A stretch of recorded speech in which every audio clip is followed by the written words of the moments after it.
Magandang araw po, welcome po sa aking channel, Log9 TV. Matalasasan po, meron po ba kayong mga properties na napapabayaan or non-performing assets? Plan nyo yung ibenta, pero wala kayong oras sa pagbibenta nito. Kung ito'y pagkakatiwala nyo po sa amin, tawag lang po kayo sa aking numero, usap po tayo, gawan ko po ng video for free. Yes, libre po, wala po kayong babayaran. Tutulungan pa namin kayong mabenta ang inyong property. Kami na po bala sa marketing, sa boosting or paid ads. Even sa tripping, hindi na po kayo mapapagod sa pag-entertain ng mga buyers. Kami na po bala sa lahat. Tawag lang po kayo.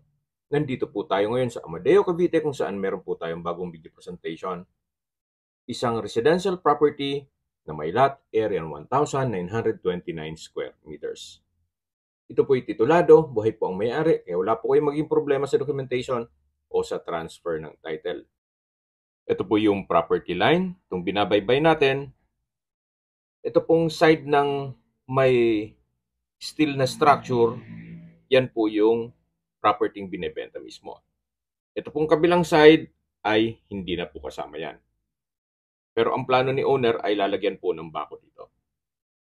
Yan po yung structure na made of steel na pwede nyong gawing warehouse o di kay pabrika kung meron man po kayong mga production na negosyo, magagamit nyo po yan. Ito pong structure na to ay may portion na hindi kasama kaya malamang ililipat po yung water pump sa loob niyan. So dito po sa side na to ay patag na patag po yan. Then meron pong elevated na portion ng lupa na kung saan meron pong bahay. Mamaya po ikutan natin.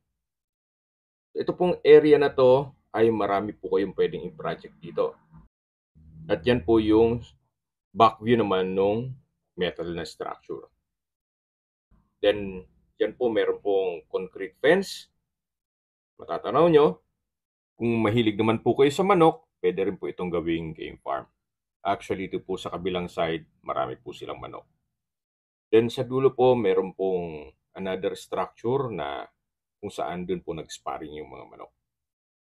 So, tungkol naman po dito sa mga tipis, well, yan po ay iba nagmamayari niyan. Pwede pong tanggalin yan once na ma-acquire nitong property. So, dito po may ilang fruit-bearing trees gaya nyog, mangga, at kung ano-ano pa. Ito po yung tinutukoy ko na another structure na nasa loob po ito ng property na kung saan dyan po nag-sparring yung mga panabong na manok. May mga ipapagawa na rin po ito gawa ng sa kalumaan niya. Kaya hindi na po may iwasan ang mga komento na ito'y may mga ipapagawa. Linawin ko lang po, si owner po is selling this property as lot only. Hindi niya na po prenesyohan kung ano man ang nakikita niyong structure at alam naman po niya na medyo dilapidated na ang mga ito. Kaya they are selling this property as lot only. At mamaya po sa dulong parte nitong video, pag-usapan natin ang presyo nito at yung distance, location at travel time. Dito naman po ay yung elevated part ng lupa na kung saan dito po pinwesto naman ang bungalow house, farmhouse o rest house. Pero before po, sabi nila, ito po'y gym. Ito pong hagdan ay naka-concrete staircase at concrete railing at handrail. Nandito na po tayo sa taas. Medyo madamo lang po. Ito pong concrete walls at glass doors ay maayos pa. Ang problema lang po dito ay yung mga ceiling. Uulitin ko po, ito pong mga structure na to ay libre na. At mula po dito, matatanong naman ninyo yung buong property. Gawa ng elevated po itong napwesto nitong bahay. 95% po nitong lupa ay patag na patag. Kaya usable po lahat. Ito pong property ay along Barangay Road kung saan napakatahimik po ng lugar, sariwa ang hangin at malamig po ang klima. Nasa mataas na lugar po ito. Ang estimated elevation above sea level ay 1,449.3 feet. Sa mga nag-skip po ng video, summarize ko lang po, ito pong property ay nasa Amadeo, Cavite. May lot area po ito na 1,929 square meters at ito po'y titulado. Dito po sa loob ng property ay merong mga structure na kung saan yan po ay for free. Hindi na po sinama ni owner sa computation sa kanyang pagbebenta nito ang mga nakikita nyong structure.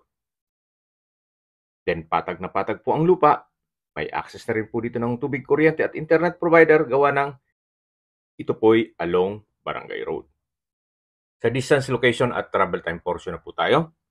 Mula po sa Crisanto de los Reyes Avenue o sa main highway kung saan nandun po ang Save More Market at Mercury Drugstore, ang distance is 850 meters at ang travel time is 3 minutes. Mula naman po sa Amadeo Public Market, ang distance is 1.5 kilometers at ang travel time is 5 minutes. Mula naman po sa Tagaytay Rotonda, ang distance is 9.8 kilometers at ang travel time is 14 minutes. Sa Tagaytay Rotonda po ay kumpleto na rin gaya ng malls, hotels, restaurants, banks, schools, church at hospital. Yan po yung lagi kong binabagit sa inyo na dapat niyo i-consider sa paghanap ng property, yung meron pong malapit na hospital. Hindi ko naman po sinasabing sakitin kayo, yan naman po ay for emergency purpose lang naman. At mula naman po sa Calac Silang Interchange, ang distance is 13.5 kilometers at ang travel time is 23 minutes. Mula naman po sa Manila o sa airport, ang distance is 53.5 kilometers at ang travel time is 1 hour and 43 minutes. Sa presyo na po tayo. Binebenta po ito ni owner sa halagang 15 million pesos. Kung may mga katanungan po kayo, tawag lang po kayo sa aking numero. At sa mga kababayan naman natin nasa ibang bansa, meron po akong Telegram sa mga iPhone user man, may iMessage. Meron din pong Imo, Skype, Viber at WhatsApp. Same number lang po, 0917-316-3399. Sa mga nagtatanong naman po ng aming Facebook, meron po aming Facebook page na Nov9TV at Facebook Reels video. Meron din pong TikTok at Instagram. May ibang YouTube channel po kami na The Nov9TV channel at Nov9TV listings. Sana po naibigyan yung aming video presentation. Paki-like and subscribe na lang po sa aking channel para ma-update din po kayo sa aking future listings. Kung sakali po hanap nyo yung mas malaking sukat na lupa, meron din po kami ibang listings na pwede nyong pagpilian. Huwag po kayong mag-atubiling tumawag sa amin, then let us know your budget para malaman namin kung anong property pwede namin ilok sa inyo. Sa lahat pong viewers, subscriber at nagtiwala po sa amin, salamat po sa suporta. Ingat po kayo lagi at yung pamilya. Maraming salamat po.